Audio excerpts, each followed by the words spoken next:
Alrighty, welcome back everyone. We just talked about the other top 25 teams, just got into all of the results there. Clemson with one of the most impressive performances of the entire weekend, just dominating NC State this past weekend. But let's get into all of the other games. There were a number of big time performances this past weekend, and we'll get to that Colorado one towards the end. But let's get into, to start, this Florida Mississippi State game. This was a very interesting game, and it showed exactly why Mississippi State is one of those teams that you have Texas favored by 38 points against, because Florida looked incredible, at least on the offensive side of the ball. Graham Mertz went 19 for 21, 201 yards, 3 touchdowns in this game.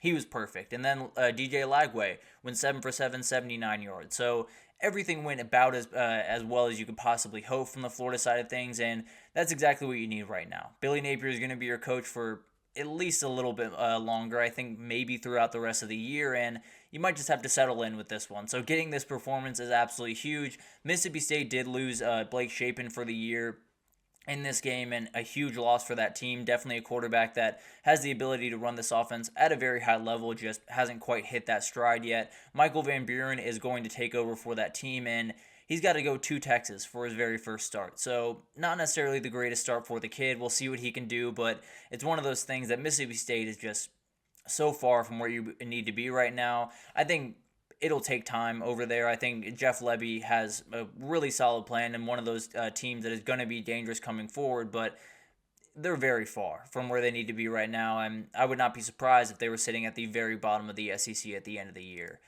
And then you had a Stanford team that made some very interesting things happen at Syracuse, and this is becoming one of those more interesting teams of the entire year. I think when Stanford's on the screen, you might just want to tune in because Ashton Daniels does some ridiculous things with the football, and some of them are great, some of them are not so great, and that's the great thing about football. But both these quarterbacks had 2 picks. They were kind of up and down. This one came down to the wire, and finally Stanford made the big time plays. 11 plays, 54-yard drive to get the game-winning field goal in. The focus is going to be on Kyle McCord, and I totally understand that. He made a number of mistakes in this game. The run game for Syracuse just has to be more. They got 17 carries for 28 total yards, 8 carries for LaQuint Allen. You have to get him the ball more. You have to be able to run the ball more effectively if you want to be able to get Kyle McCord the openings on the back end to pass the ball. So I understand that Kyle McCord took a step back on Friday, and it's not necessarily to say that he's going to be an absolute world beater going forward, but they got to find that running game. If they can, I think this offense can still be very dangerous for Syracuse. As for Stanford, they're a very interesting team. They're one of those teams that no matter who they line up in front of on any given Saturday, they can make something happen because of what Ashton Daniels can do with the football. I think it's one of those teams that maybe it's not the prettiest football in the world, but definitely worth your time. A really, really fun Stanford team, and I think maybe in time they could be a player in the ACC. Not this year, but maybe in 2025-26 they can make something happen. This was a weird game because it went down to a weird delay for about 2.5 hours, a lightning delay that kept these two teams off the field, but West Virginia was able to figure it out. Won this one 32-28, and Garrett Green is a really tough dude, and I knew that coming into this game, no doubt about that, but he struggled early in this one and responded. In the final 15 minutes of the game, made multiple plays down the stretch, had 295 through the air, 2 scores, 87 on the ground, 1 score. He was a leading rusher for this West Virginia team. He did everything that they needed him to do, and especially down the stretch of this game, made a number of plays that show exactly the player that he is and why he's one of my players in the entire country. Really, really impressive kid, and one of those guys that just does not take no for an answer in a lot of different respects. So really, really like him, and Kansas has just missed the mark this year. Frankly, the run game is still elite, and they're going to do exactly what they need to do, and frankly, I think they're going to beat a number of teams in the Big 12 race. They wanted to compete for the conference. They wanted to possibly get to the CFP and not be on the outside looking in. Right now, you're 1-3. The only win you have is against Lindenwood to start the season. Not a lot of things are going great for Kansas. And their quarterback, Jalen Daniels, is not quite the player that he was under Andy Kotelnicki. So a lot of things go in the wrong direction for Kansas right now. And we'll see if they can figure out the rest of the season. I still think they're going to be a solid team in the Big 12, but too many things that they need to figure out for them to actually compete this year. And then you got Rutgers, got a huge win this past weekend, and they moved to 4-0. There's a lot of doors opening for Rutgers slowly week by week. I think they're one of those teams that now you're looking at 9 wins as a real possibility with 10 wins as a not so crazy possibility at this moment. And if they win another big game down the road, this is a really dangerous team. Kyle Monangai and Samuel Brown were incredible in this game. Really elite running back duo. Ethan Kaliak-Manis is a very, very talented kid. One of those guys that is just kind of avoiding mistakes right now. And when you run the ball the way that they do, you play defense the way that they do, that's going to be plenty. And then on the other side, I think Rutgers kind of took their foot off the gas a little bit in this game, went up 23-7, and then Virginia Tech started to chip away. And Byshal Tootin was incredible in this game, 15 carries, 122 yards, 3 touchdowns. They got to get more from Kyron Drones. He's making a number of mistakes and keeping this team from winning a number of games that they have every ability to win, including that Vandy game and this game.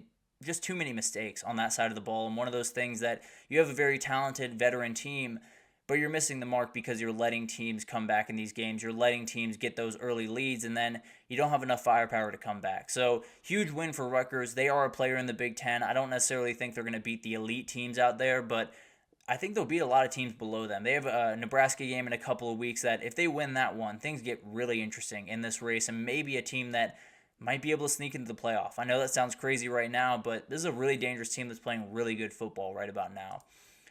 And then you got Florida State. They finally get their first win of the season, 14-9 over Cal, and this one was gross.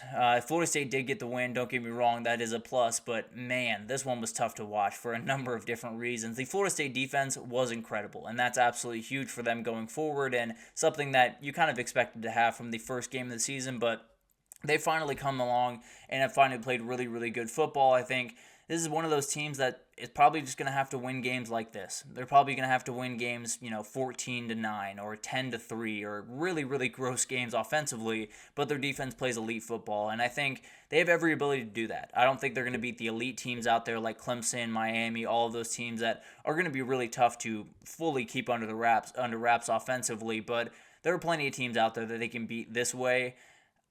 I just don't know how many times they're going to have the ability to play that elite of football on the defensive side of the ball consistently throughout a game. So it's one of those things that Florida State is who they are at this point. I'm not necessarily going to waste too much time acting like they've turned a corner and they're going to change all of a sudden, but definitely one of those that they just needed to see one go through the hoop. They just needed to see one in the win column, and they finally got it. As for Cal, huge missed opportunity here.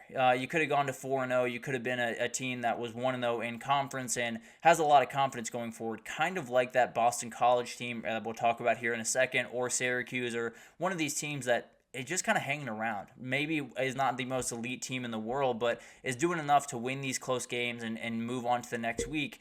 This is a huge blow, and one of those that I don't necessarily think they're going to be able to bounce back from. I think for Florida State, nothing's really changed. They're the team that they are going forward, and that's just going to be the way it is throughout the rest of the season. But I think there does come a time when, why not throw Luke Croman-Hoke out there? If you think he's going to be the guy going forward, and maybe he's not. Maybe they're going to get a guy out of the portal, and they'll kind of, move forward with that. But I do think it's one of those things that you're not getting elite play from the quarterback position anyway. You're probably not going to get it with Luke Croman-Hoke, but at least you see what he is. Maybe it's a little bit early in the season to talk about that, but I think it's one of those things that the more that Florida State fans have to watch DJ play quarterback for them, I think they come a little bit closer to possibly playing the freshman. But we'll see what happens there. I think it's one of those things that you probably just want to, if you're winning games, you're not going to make a change, obviously, but I think at a certain point, you just have to start thinking about 2025 over there in Tallahassee.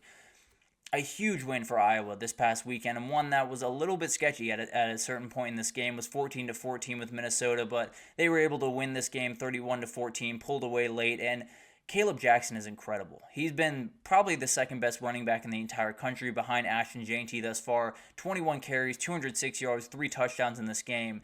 This kid was incredible, and I know this Iowa offense is not making big strides in terms of throwing the ball. I think they've opened a ton of running lanes. With Tim Lester at offensive coordinator, with all the motion and different things that they're employing this year, I think they're opening running lanes that they didn't in the past, and Caleb Johnson is really benefiting from that. A very dangerous team, and they got a bye, and then they're at Ohio State. I don't necessarily think they're going to win that game, but outside of that, they're favored in pretty much every one of their games coming forward, and frankly, I think they will be throughout the rest of the season. This is one of those teams that I don't necessarily think they're going to make noise in the Big 12. I don't think they're going to get to the Big 10 championship.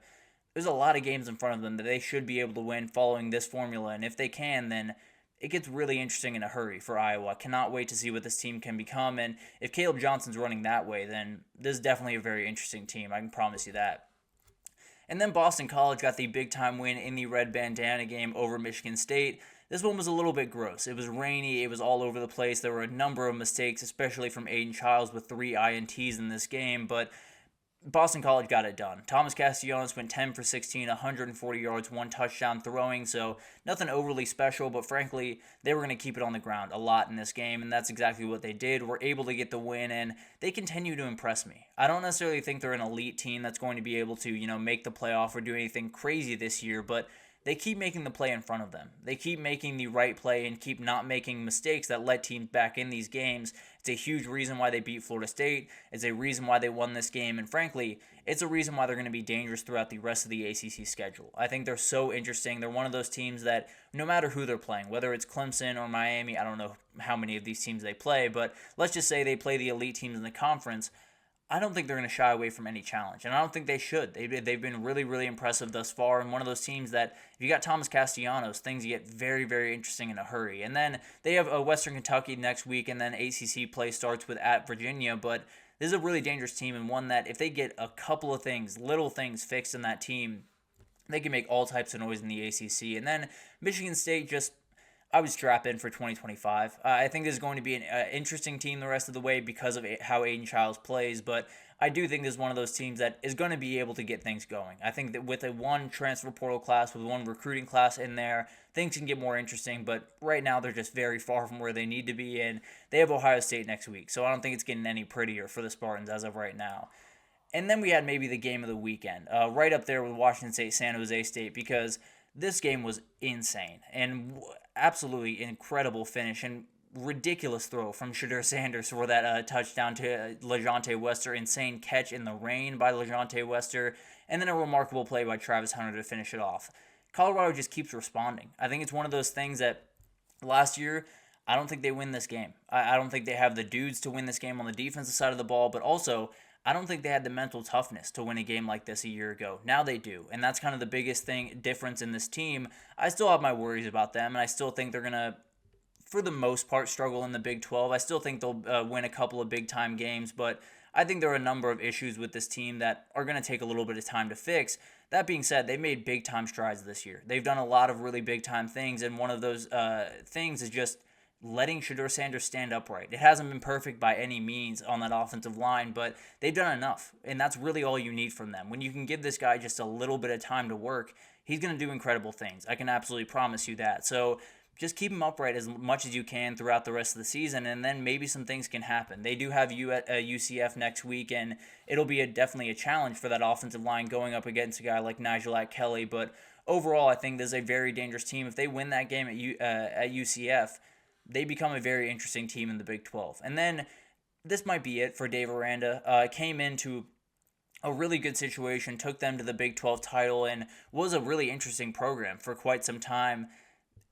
If you're going to miss 2 opportunities, really, to defend the end zone in this game with Will Shepard just inexplicably dropping a pass right before the Hail Mary, you can't have that happen. You just can't lose a game like that, especially if you're a defensive coach. So I have to assume that that's probably it for Dave Aranda and Baylor. I don't necessarily think it's going anywhere throughout the season. I think they'll probably stick with them throughout the season, but I think the writing's on the wall in a certain extent. So it's going to be really interesting to watch that unfold. I think Colorado is one of the more interesting teams in the entire country. That we probably knew that coming in, but they've become more interesting throughout the first couple of weeks. But that'll do it for this edition of the GSMC College Football Podcast, brought to you by the GSMC Sports Network.